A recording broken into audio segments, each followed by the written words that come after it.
राजस्थान विश्वविद्यालय में अयोग्य अभ्यर्थियों के स्थायीकरण को लेकर विवाद, प्रशासन पर कमेटी बनाकर मामला घुमाने का आरोप।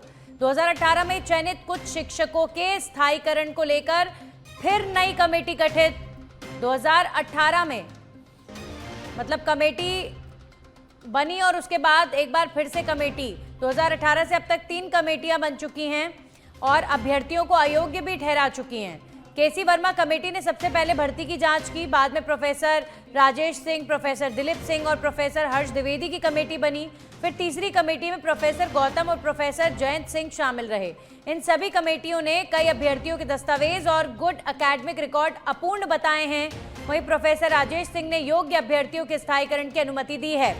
बाकी जिनके कागजों में अपूर्णता थी उनको रोक दिया।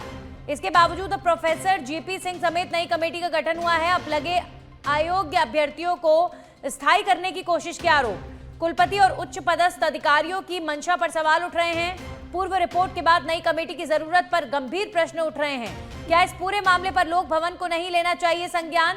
ये लीपापोती किस लिए हो रही है? ये कुछ अयोग्य लोगों को स्थायी करने की पुरजोर कोशिश क्यों हो रही है और प्रशासन इस ओर ध्यान क्यों नहीं दे रहा? सबसे बड़ा सवाल। जब ऑलरेडी एक कमेटी ने आपको अयोग्य घोषित किया, फिर दूसरी कमेटी ने अयोग्य घोषित किया, तीसरी कमेटी बनी, आप बार बार कमेटी पर कमेटी बना रहे हैं कुछ लोगों की नौकरी को स्थायी करने के लिए, कुछ शिक्षकों की नौकरी जो अयोग्य है उनको स्थायी करने के लिए। ये राजस्थान यूनिवर्सिटी प्रबंधन पर गंभीर सवाल खड़े कर रहा है और सबसे बड़ा सवाल ये है कि क्या इस पूरे मामले पर लोक भवन को संज्ञान नहीं लेना चाहिए?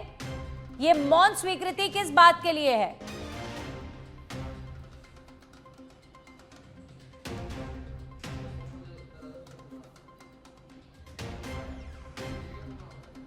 हमारे सहयोगी कुणाल जुड़ चुके हैं इस खबर पर।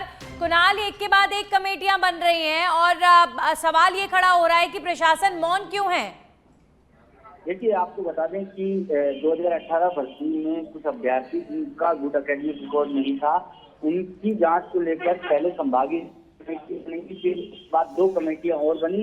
उन 2 कमेटियों ने कुछ 3 कमेटियां बनी थी जिन्होंने इनका जो कुछ अभ्यर्थी उनका गुड एकेडमिक रिकॉर्ड नहीं पाया था। गुड एकेडमिक रिकॉर्ड का तात्पर्य है कि अयोग्य होने के बाद भी नौकरी कर रहे हैं। अब क्योंकि 2018 की भर्ती, अब इनके स्थायीकरण की बात आ रही है, तो अब एक नई कमेटी जो है बनाई गई है जिनमें इनके स्थायीकरण को जो है करने की बात यहाँ पर की जा रही है। रिपोर्ट के आधार पर स्थायीकरण होगा, लेकिन इस पूरे मामले में गंभीर सवाल ये खड़ा हो रहा है कि ऑलरेडी 3 कमेटी बनी जा चुकी है और उसके बावजूद भी तीनों कमेटी ने इन लोगों को अयोग्य माना है। इनका गुड एकेडमिक रिकॉर्ड 55% नहीं है और उसके बावजूद भी इनके स्थायीकरण के लिए एक नई कमेटी बनी है जो अपने आप में विश्वविद्यालय प्रशासन का गंभीर सवाल खड़ा कर रहा है। जी बिल्कुल कुणाल, गंभीर सवाल खड़े हो रहे हैं इस मामले में और जो मुख्य तौर पर यूनिवर्सिटी के अंदर इन शिक्षकों को स्थायी करने को लेकर जिद चल रही है, इसके पीछे क्या खेल चल रहा है ये भी पता किया जाना चाहिए। क्या ये कहीं रिश्वतखोरी का मामला तो नहीं? क्या ये जो अयोग्य शिक्षक हैं ये कहीं ना कहीं दबाव बना रहे हैं किसी न किसी माध्यम से, या फिर जो यूनिवर्सिटी प्रबंधन है वो भी कहीं ना कहीं इन्वॉल्व है? बार बार ये कमेटियां बनाई जा रही हैं, आंखों में धूल फेंकने की कोशिश है बार बार कि एक कमेटी ने जब अयोग्य घोषित कर दिया, अयोग्य मतलब अयोग्य होता है, बार बार नई कमेटियां बनाने से क्या होगा?